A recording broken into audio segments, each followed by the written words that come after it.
We have more devices than we have staff and students at any given time.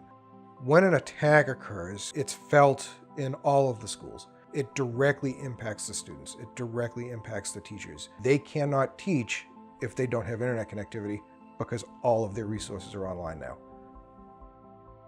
My name is Neil Richardson. I'm the Director of Technology and Emergency Management for the Monadnock School District. So I had been asked to do a presentation for the staff. I came across the DDE exploit within Microsoft Office.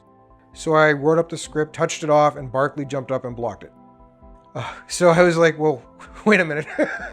I kind of forgot that Barkley was even there. The thing that made a light bulb go off was the fact that none of my other products detected them. Antivirus didn't detect it, but Barkley had.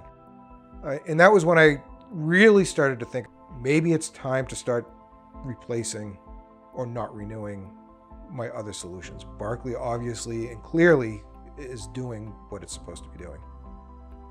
Barkley has improved my ability to secure the organization.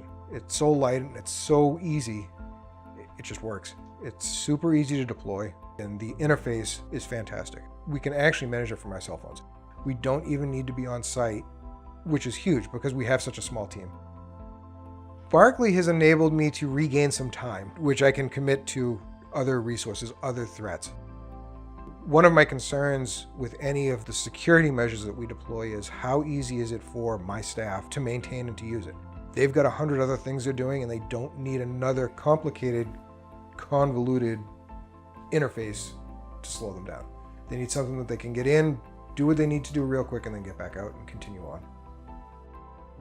The advice that I would give somebody considering Barkley is just do it. Do a small demo. See it for yourself. Barkley has really lightened the load for managing those endpoints.